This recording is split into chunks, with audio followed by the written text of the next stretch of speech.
Hello everybody. Today I will be presenting my project, my capstone project on color psychology within film culture. And as you can see that I've actually used a red screen to grab your attention already, because I want to point out the methods of using different colors to psychologically impact the audience in certain ways. And I think it's important to bring up beforehand that what I will be telling you is not necessarily objective. It can vary from person to person, and I'm not telling you that this color is going to do this color is going to do that. I'm giving you examples of how directors wanted to use it to their advantage. So as we can see in the first slide, can I get interactive? So can I have you guys tell me something about this? Like anything from what it is? Looks like a nanny cam. A nanny cam? And it looks very bluish. It's very blue. Do any of you guys recognize this movie at all? I don't. Paranormal activity. Yes, it is. I chose this specifically because I put this on my website actually because I noticed that there was a trend of modern horror filmmakers in which they use the color blue. And in this case, this is the Paranormal Activity, as you guys said, number 4, I think. And I think that it's a really great example to show because when I looked up why they use blue nowadays, because we would associate red with it, because red for horror, gore, violence, and passion. But then blue, it's supposed to be the calming color, the one that lowers that slows down our heartbeat. But then in this case, and they're using it to their advantage because the color blue tends to create excessive shadows, and it'll also lead you into a false sense of security at first. You see a calming color, but then nope, it's not calming at all. And in this case, it does accentuate the shadows of the ghost figure, and it kind of brings on this sense of, oh my God, something bad's going to happen. But then in this case, with an animated film, which I don't know if you guys know, it's called Sinbad, A Legend of the Seven Seas, in which I would like to ask you, do you guys know which one is the villain and which one is the good guy?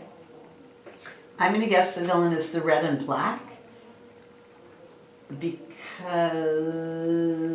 of blood. Yeah. And so have any of you guys seen this movie before? No. Okay, good, because technically I somewhat tricked you. Because at first, Sinbad, his name is Sinbad, the one in red. He's a pirate. So obviously, yes, the red one. Technically, he was the not so great character, and this is Prince Proteus in blue for royalty, for things that value, like royal blue. We think of royalty and all that, and it's also in Star Wars where it was the blue saber versus the red saber, good versus bad. But in this case, especially in animated films, they tend to actually do something where they actually use purples and greens instead. And I don't have a picture of it here, but in the film, the goddess Eris, she was a goddess of chaos, was actually the villain. So then it kind of brings up the point that it depends on how the director or creators want you to see this, the color patterns. Well, from what I've noticed is that color tends to do several things. One, it tells a story. It can give you, nice picture.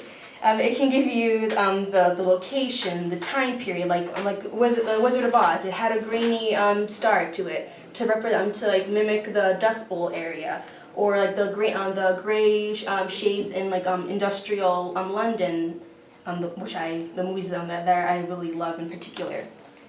It can also tell. It can build character traits. Like we can see villains with the color purple, so that when we see them, we're like, oh, that's the villain. Oh, they're blue. They must be the hero.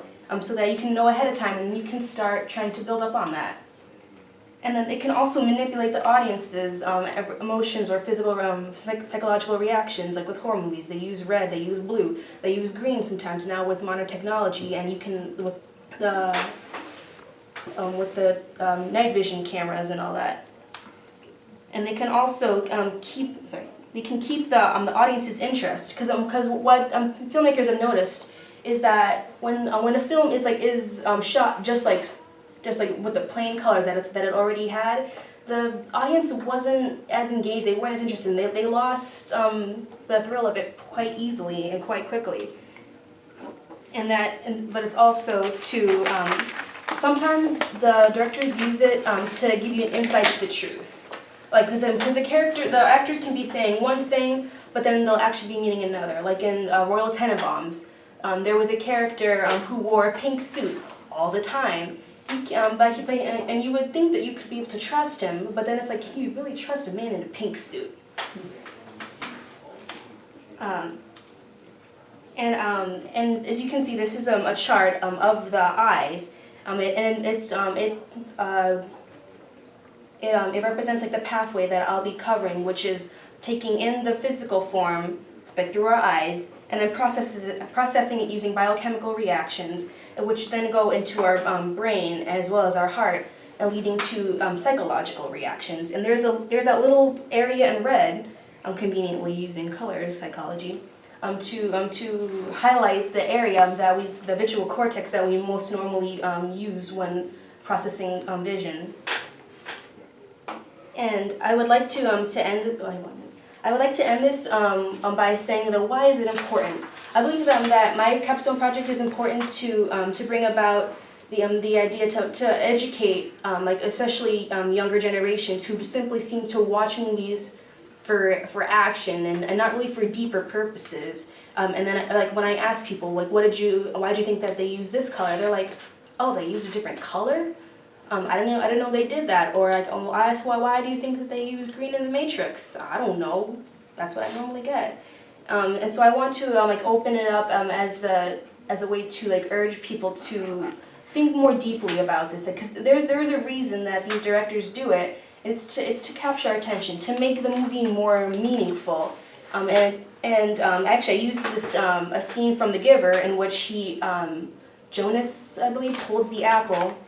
And then suddenly his whole world is becoming broader.